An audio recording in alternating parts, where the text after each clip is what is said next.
आज का हमारा व्याख्यान है राज्य स्वायत्तता की मांग। संविधान द्वारा केंद्र सरकार को विस्तृत शक्तियां प्रदान की गई है, राज्यों को कम शक्तिशाली बनाया गया है। 1967 के चतुर्थ आम चुनाव तक केंद्र और राज्यों के बीच मैत्रीपूर्ण संबंध रहे, क्योंकि केंद्र एवं अधिकांश राज्यों में कांग्रेस दल सत्तारूढ़ रहा। 1967 के आम चुनाव ने एकदलीय आधिपत्य का अंत कर दिया। केंद्र एवं राज्यों के बीच गतिरोध उत्पन्न हुआ। राज्य सरकारों ने स्वायत्तता की मांग शुरू कर दी। अब हम पढ़ेंगे राज्य स्वायत्तता का अर्थ क्या है।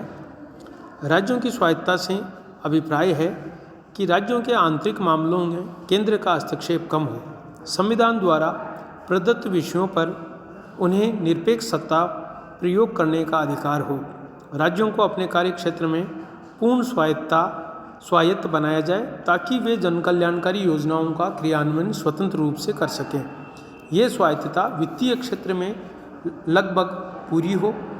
केंद्र का कार्य विदेश संबंध, रक्षा, मुद्रा और जनसंचार के विषयों तक सीमित और संकुचित कर दिया जाए। राज्यों की स्वायत्तता का अर्थ न तो राज्यों की स्वतंत्रता से है न संप्रभुता से।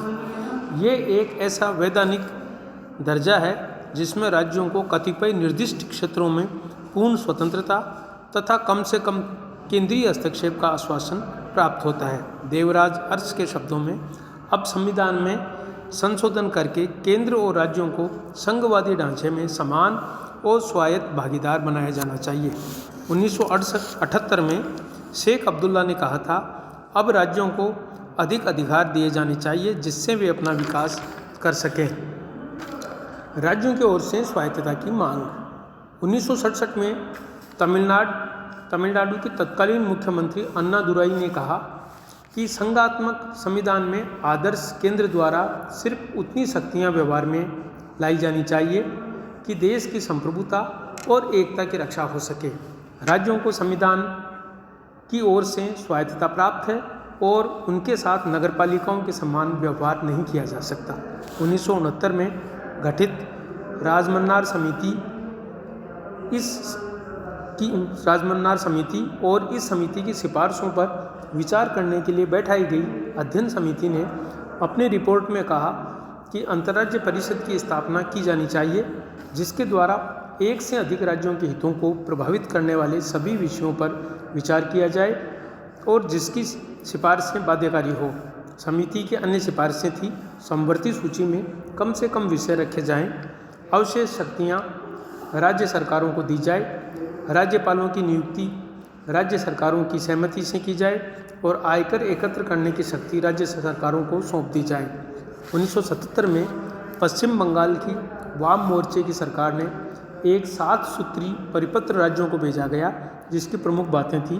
पहली थी, केंद्र के पास प्रतिरक्षा, विदेश संबंध, विदेशी व्यापार, मुद्रा, संचार तथा आर्थिक समन्वय जैसे विषय ही रहने चाहिए, बाकी बचे सभी विषय राज्यों को दिए जाए, अवशिष्ट शक्तियां भी राज्यों को दी जाए।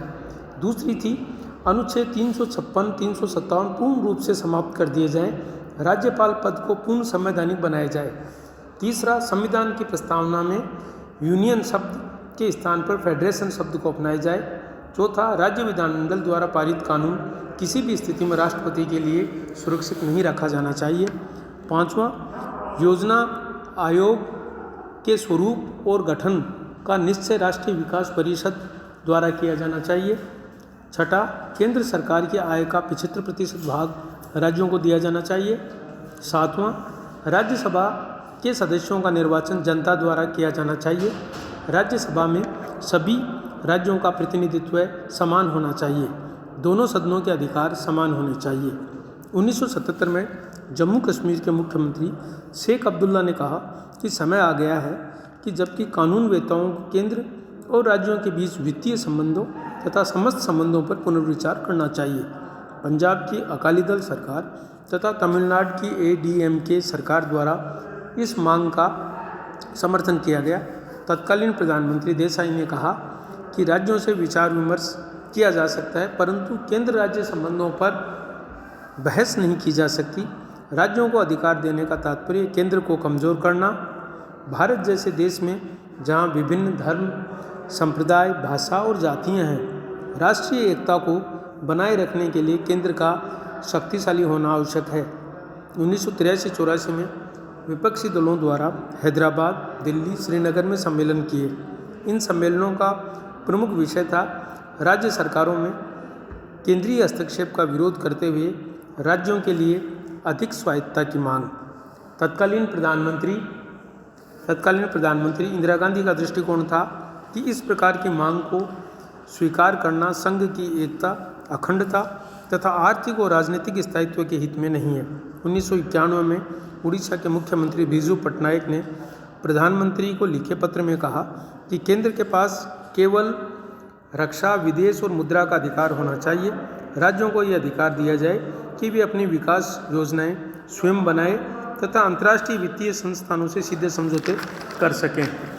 1992 में उत्तर प्रदेश और राजस्थान के मुख्यमंत्रियों द्वारा भी राज्यों के लिए अधिक वित्तीय साधनों की मांग की गई।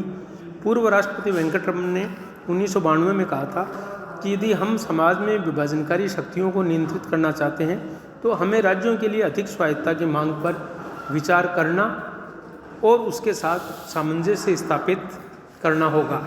धन्यवाद।